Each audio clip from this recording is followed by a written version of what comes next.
नमस्कार दोस्तों, penny stock के इस सीरीज में आप सभी का हार्दिक अभिनंदन है। दोस्तों आज हम लोग जिस स्टॉक के बारे में देखने वाले हैं, ये स्टॉक कहीं ना कहीं ऊपर की साइड में इसमें पोटेंशियल बहुत ज़्यादा है।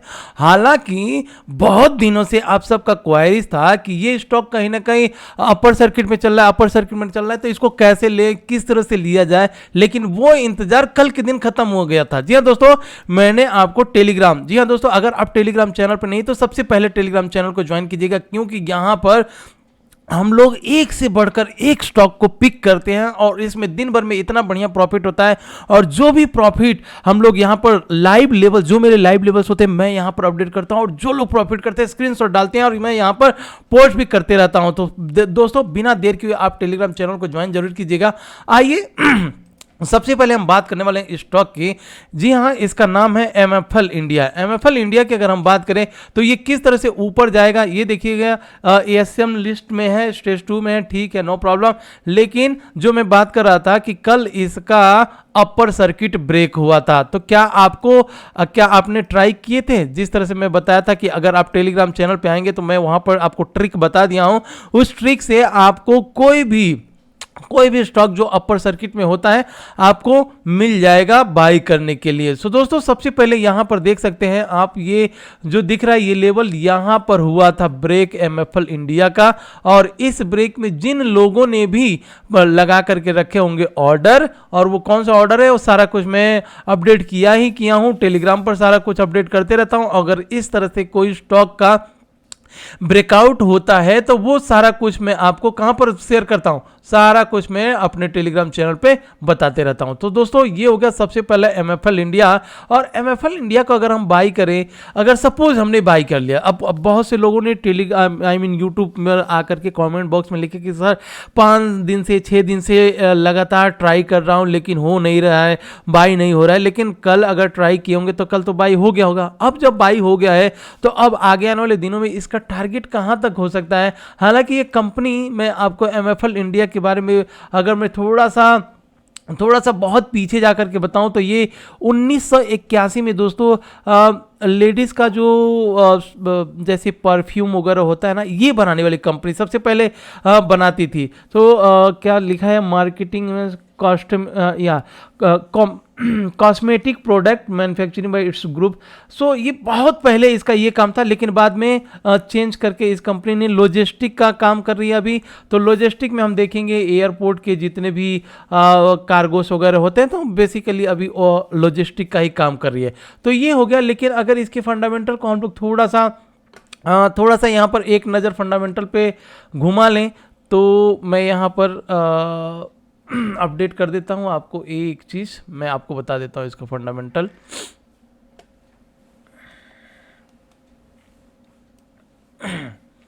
तो एमएफएल इंडिया, एमएफएल इंडिया, जी हाँ दोस्तों, यहां पर देखिए ये एमएफएल इंडिया का आपके सामने आ गया ये। और इसको थोड़ा सा हम लोग एक बार एक नज़र देख लेते हैं। देखिए मार्केट कैप में कोई बुराई नहीं है, 54 करोड़ का इस कंपनी का मार्केट कैप है। जो सबसे बड़ा प्रॉब्लम है ना यहाँ पर ये है कि प्रोमोटर होल्डिंग का स्टेक इसमें बहुत ही कम है। दूसरा, इस कंपनी की अगर प्लेजिंग की बात करें तो प्लेजिंग है नहीं इस कंपनी में। डेप्थ की बात करें तो डेप्थ भी बहुत ज़्यादा नहीं है। रिजर्व की बात करें तो रिजर्व इस कंपनी में अभी तक प्रॉफिट नहीं हुआ कि ये रिजर्व में पैसे रख सके दोस्तों। वहीं अगर हम बात करें स्टॉक भी 18 है। बुक वैल्यू की बात करें तो बुक वैल्यू माइनस में है। करंट मार्केट प्राइस की बात करें तो 152। और दोस्तों इसका करंट एसेट ठीक ठाक है।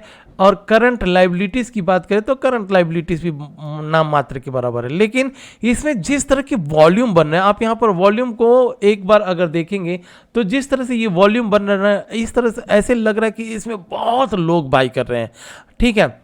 हालांकि जिस स्टॉक में प्रोमोटर का स्टेक जो है ना कम होता है वो थोड़ा सा रिस्की हो सकता है। लेकिन एक चीज़ हम यहाँ पर थोड़ा सा अगर हम इन्वेस्टर वाले कॉलम पर आए और यहाँ पर पब्लिक में जैसे क्लिक करेंगे तो पब्लिक में कुछ ऐसे इन्वेस्टर्स होते हैं जो डायरेक्टली प्रोमोटर तो नहीं होते हैं, लेकिन आकर के वो पीछे से अपना पैसा किसी भी कंपनी में लगाते हैं। तो यहाँ पर आप देखिएगा, आपको ये लिस्ट आपको मिल जाएगी और नाम मिल जाएगा कि इन लोगों ने, देखिए पहले इनका स्टेक इस कंपनी में बहुत ज़्यादा हुआ करता था, लेकिन फिर बाद में निकल करके अभी 6 है। और अगर हम बात करें साहिल जी की, तो यहाँ पर उनका स्टेक पहले कम हुआ करता था, लेकिन फिलहाल अभी उन्होंने अपना स्टेक बढ़ाया हुआ है। तो उसी तरह से अगर हम यहाँ पर बात करें शीतल ठुकराल जी की, तो यहाँ पर भी देखिएगा ये उनका स्टेक भी कम हुआ था, लेकिन अभी उनका स्टेक धीरे धीरे इस कंपनी में बढ़ रहा है। तो यहाँ पर कुछ लिस्ट है और जो नाम मैं दे दिया हूँ यहाँ पर देखिए, अगर कोई भी बोलता है कि इस कंपनी में राकेश झुनझुनवाला जी, अंबानी जी, कोई भी घुसा हुआ है, तो आपको उनकी बातों पर नहीं जाना, आप सीधा यहाँ पर आकर के उनके नाम को चेक कर लेंगे, तब आपको नाम पूरा का पूरा पता चल जाएगा। वैसे दोस्तों अगर मैं आपको देखिए राकेश झुनझुनवाला जी का कंपनी एक दो मैं बता ही देता हूं, ठीक है। तो देखिए राकेश झुनझुनवाला जी की कंपनी की मैं आपके सामने बताता हूं। देखो, agrotech, Anantraj, Uptake, Aurobindo pharma, ठीक है। और एक और कंपनी है, इसको थोड़ा सा हम लोग एक बार चेक कर लेते हैं, आपके सामने दिखा देता हूं इस कंपनी में जिसमें राकेश झुनझुनवाला जी घुसे हैं। बिल केयर 81 रुपया करंट प्राइस है इसका, और 39 रुपया अभी चल रहा है, बुक वैल्यू से भी बहुत नीचे है। डेप्थ है 674 करोड़, रिजर्व 17, प्लेजिंग नाम मात्र, प्रोमोटर स्टेक। तो इसमें आप इन्वेस्टर वाले कॉलम में आएंगे और पब्लिक में आएंगे तो आपको यहाँ पर दिख जाएगा झुनझुनवाला राकेश राधेश्याम, ठीक है दोस्तों। उसके बाद से झुनझुनवाला रेखा राकेश, शायद उनकी धर्मपत्नी होंगी, मैडम जी होंगी। तो उनकी इस कंपनी में कौन सी कंपनी है आपको एक बार ध्यान से देख लीजिएगा। इस कंपनी का नाम दिख रहा है कि नहीं दिख रहा है, मैं एक बार चेक कर लेता हूं अपने सिस्टम पर। जी हाँ, bill care, BILCARE, bill care हो गया। तो इसमें राकेश झुनझुनवाला, अब जब भी कोई बोलता है कि इस कंपनी में कोई भी घुसा हुआ है तो आपको इस तरह से चेक कर लेना है। दूसरी कंपनी में आपको एक और बता देता हूं,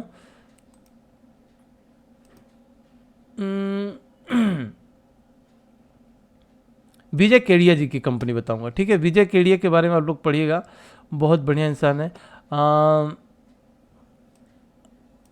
उस कंपनी का नाम है, मैं सब लिख करके अपने नोटबुक में रखता हूं दोस्तों कि कौन सी कंपनी क्या कर रही है। और ये वो कंपनी है दोस्तों, affordable robotic and automation company. Affordable robotic automatic, ये turnkey automated solution provider for all kind of industrial automation needs such line automatic. तो इस कंपनी के बारे में आप यहाँ पर पढ़ भी सकते हैं, ठीक है। और अगर आप यहाँ पर जस्ट क्लिक करेंगे, पब्लिक में आएंगे, तो यहाँ पर आपको दिख रहा होगा कि विजय केडिया जी ने इस कंपनी में कितना % तक का स्टेक है। देख रहे हैं, पहले 10 था, अभी बढ़ करके 15 हो गया। तो इस कंपनी, ये दोनों कंपनियों को आप, राकेश झुनझुनवाला जी और विजय केडिया जी के दोनों कंपनी के बारे में आप भी पढ़ सकते हैं। चलिए दोस्तों, ये तो हो गया। अब हम MFL इंडिया से थोड़ा सा हट करके दूसरे कंपनी पर चलते हैं। तो यहाँ पर हम देखेंगे जयप्रकाश। जी हाँ दोस्तों, जयप्रकाश पावर और रतन पावर में अगर हम थोड़ा सा एक इस तरह से रेजिस्टेंस लगा करके रखें तो इसमें ब्रेकआउट हो चुका है। और ब्रेकआउट होने के बाद से ये कंपनी, देखिए कभी भी ब्रेकआउट होता है तो अगले दिन या 2-3 दिन तक इसी तरह से आपको दिखाया जाता है कि हाँ अब ये कंपनी ऊपर नहीं जाने वाली है। जैसे आपकी नज़र हटती है तो वहीं से दुर्घटना घटती है और वहीं से बहुत तेज ऊपर जाता है। तो जयप्रकाश पावर में ब्रेकआउट हो चुका है दोस्तों, और ब्रेकआउट होने के बाद से जो सबसे पहला मेरा टारगेट रहेगा 10 का रहेगा, तो इसको एक बार जरूर देखिएगा। और दूसरी कंपनी अगर हम बात करें, ये कौन सी है, रतन इंडिया पावर, रतन पावर की बात कर लेते हैं दोस्तों। तो रतन पावर का एक बार हम लोग फंडामेंटल सबसे पहले चेक कर लेंगे, ठीक है। फंडामेंटल चेक करेंगे तभी कुछ समझ में आएगा, नहीं तो इस तरह से लाइन लगा करके कुछ भी समझ में नहीं आता मुझे। तो दोस्तों यहाँ पर अब देखें अगर रतन पावर में, तो आपको क्या दिख रहा है, सबसे ज़्यादा क्या दिख रहा है? मुझे सबसे ज़्यादा यहाँ पर डेप्थ दिख रहा है इस कंपनी में। जितना मार्केट कैप है उससे 3 के 3 अगर 4 लगा दें तो 4 3 12, 4 गुना तो इस कंपनी के पास कर्जे है। रिजर्व की बात करें तो रिजर्व है नहीं इस कंपनी में, प्लेजिंग बात करें तो 88% तक का प्लेजिंग है इस कंपनी में। प्रोमोटर होल्डिंग का स्टेक, इसमें कौन प्रोमोटर होल्डिंग, इन्वेस्टर की बात करें 39। अच्छा, इन्वेस्टर देखिए, प्रोमोटर का स्टेक इस कंपनी में धीरे धीरे बढ़ रहा है। प्रोमोटर का स्टेक इस कंपनी में पहले कम हुआ था, लेकिन अब कहीं ना कहीं दिसंबर 2020 से लेकर के अगर हम यहाँ पर बात करें तो प्रोमोटर का स्टेक धीरे धीरे बढ़ रहा है। फाइस, डीआईएस कौन कौन से हैं? बैंक ही होंगे, यही लोगों ने पैसा दिया होगा। हाँ देखिए, पावर फाइनेंस, डीआईएस में power finance corporation limited, state bank, Punjab national bank, तो इन लोगों ने अपने पैसे प्लेज करके रतन पाव ने इन्हीं लोगों को प्लेज करके पैसे उठाए होंगे और बदले में इनको अपना शेयर दे दिए हैं, तो यहाँ पर ये लोग डीआईएस के लिस्ट में आ गए हैं। और पब्लिक की बात करें तो पब्लिक में कौन कौन, आदित्य बिरला और Indovest real, Indiabulls real estate limited, इन लोगों ने अपना पैसा लगाया। तो फिलहाल मुझे नहीं लगता कि इसमें बहुत ज़्यादा, हाँ अगर सपोज बाई करना है कुछ भी, तो यहाँ पर जिस तरह से वॉल्यूम बन रहा है, 1 मिनट दीजिएगा, इसको 1 महीने के चार्ट पर लेकर के आते हैं और 1 महीने के चार्ट पर देखते हैं। तो फिलहाल थोड़ा सा भी इसमें रुका जाए, क्योंकि एक ब्रेकआउट होने वाला है, इस ब्रेकआउट के बाद ही इस कंपनी को देखेंगे। लेकिन अगर जो लोग नीचे से बाई करके रखे हुए हैं रतन पर, उनको डरने की ज़रूरत नहीं है। हो सकता है जिस तरह से पावर सेक्टर में भारी भरकम उछाल आ रहा है, हर पावर सेक्टर, जैसे कि कोयले की कमी से आप सबको पता है कि कहीं ना कहीं क्राइसिस चल रहा है, तो अब ग्रीन एनर्जी का ही रिसोर्सेस आने वाला है आगे आने वाले दिनों में। तो ग्रीन एनर्जी का ही जो सोलार एनर्जी जो भी है, ये सब का ही होगा, है ना, आगे आने वाले दिनों में लाइफ इन्हीं सब का होगा।